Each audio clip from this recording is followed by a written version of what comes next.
डिम्पल यादव बैठी हुई थी, न सर पे दुपट्टा था, न कुछ। उन्होंने तो मस्जिद का एहतराम तक नहीं किया कि ये धार्मिक जगह है और इस धार्मिक जगह पे हमें किन तौर तरीकों से जाना चाहिए। समाजवादी पार्टी के सांसद मौलाना मुहिबुल्लाह नदवी ने मस्जिद के अंदर समाजवादी पार्टी के नेताओं को बिठा करके जो मीटिंग की है, ये बड़ी शर्मनाक बात है। और मस्जिद तो खुदा का घर है, उसमें सियासी बात, दुनिया की बात नहीं की जा सकती और चे जाए कि वहाँ पर समाजवादी पार्टी की मीटिंग करना, उनको इस पर जो है वो शर्मसार होना चाहिए, पूरी कौम से माफ़ी मांगना चाहिए और तौबा करना चाहिए, भविष्य के लिए यकीन दहानी कराना चाहिए कि हम ऐसी हरकत नहीं करेंगे। वरना आज समाजवादी पार्टी की मीटिंग मस्जिद में हुई है, कल बीजेपी के लोग दावा करेंगे कि हमारी मीटिंग भी मस्जिद के अंदर होना चाहिए, फिर परसों कांग्रेस के लोग कहेंगे, तो गोया कि मस्जिद सियासत का अखाड़ा बन जाएगी। और मस्जिद जो है वो खुदा का दरबार है, वो सियासत का अखाड़ा नहीं है। उनको अगर मीटिंग कराना ही थी या कुछ लोग मिलने के लिए आने वाले थे, मिलना था, तो उसका तरीका ये था कि मस्जिद के बगल में बना जो हुजरा है, जो इमाम जिसमें रहता है, जिसमें वो खुद रहते हैं, ये मीटिंग और ये मुलाकात मस्जिद के हुजरे में की जाना चाहिए। मस्जिद के हुजरे में अगर कोई मुलाकात होती है, कोई आदमी आता है या जाता है, चाहे पुरुष हो या महिला हो, तो वो काबिल एतराज़ बात नहीं है। मस्जिद के अंदर, वो भी बिल्कुल ख़ास और ख़ास मस्जिद के सहन में, इस तरह की मीटिंग काबिल माफ़ी नहीं है और इस पर मौलाना मुहिबुल्लाह नदवी को पूरी कौम से माफ़ी मांगना होगी। महिलाओं के शामिल होने की भी बात की जा रही है और जहाँ पर नमाज अदा की जाती है वहाँ पर महिलाएं पहुंची हैं, बैठी हैं, क्या कहें?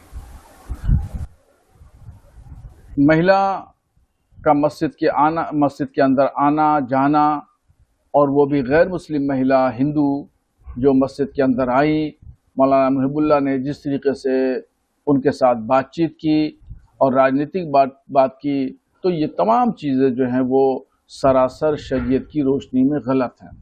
डिम्पल यादव बैठी हुई थी, न सर पे दुपट्टा था, न कुछ।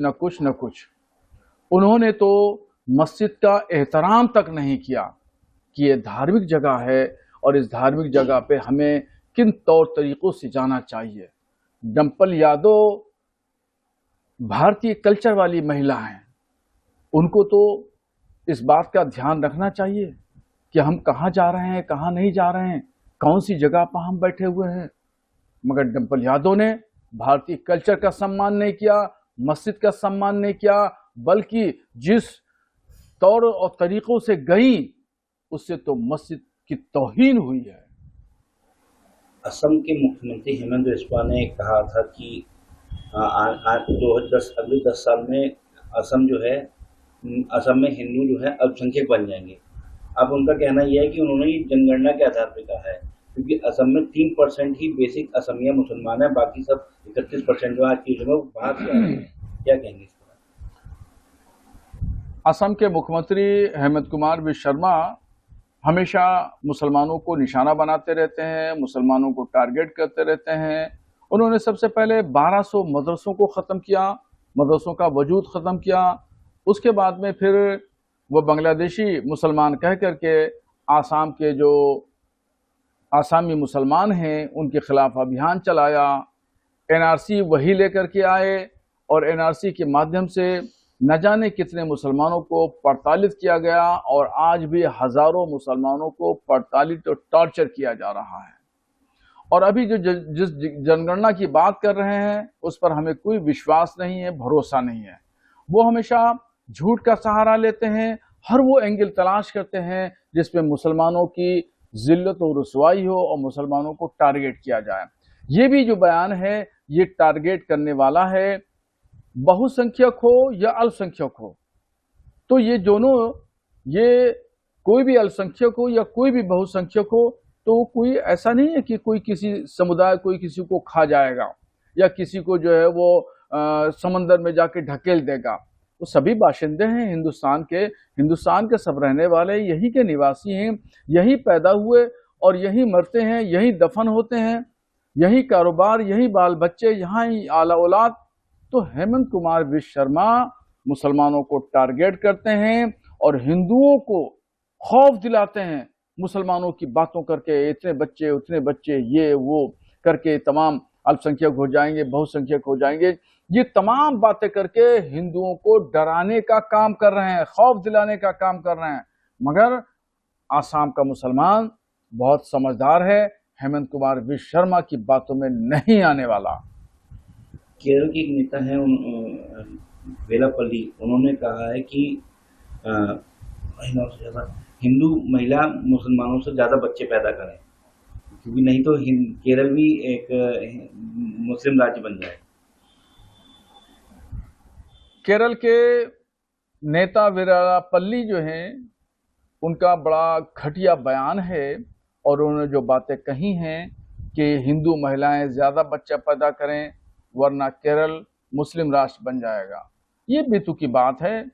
ये औलाद होना न होना, बच्चे किसके कितने होंगे कितने नहीं होंगे, ये तो अल्लाह की नेमतों में से नेमत है।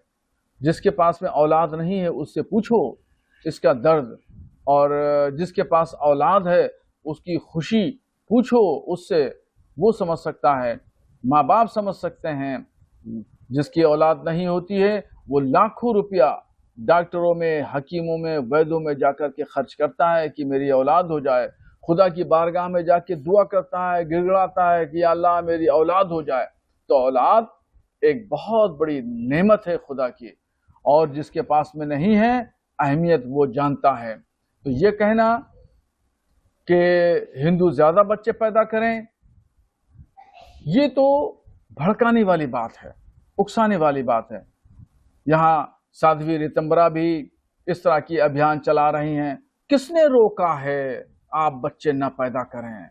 कौन ऐसा संगठन है जो कहता है कि आप बच्चे ना पैदा करें? खूब पैदा करें, धड़ल्ले से पैदा करें, किसी ने नहीं रोका है। ना हम कहते हैं कि रुकिए, आप खूब जो है वो बच्चे पैदा करिए और खूब इंसानी नस्ल की तामीर और तश्कील करिए, ज्यादा से ज्यादा। क्या हिंदुस्तान में आबादी बढ़े, 150 करोड़ की आबादी है, आप इतनी मेहनत और इतनी कसरत करिए कि 10 सालों के अंदर 200 करोड़ की आबादी हो जाए। फिर देखिए हिंदुस्तान की आर्थिक स्थिति का क्या हाल होगा, खुद आप ही परेशान होंगे।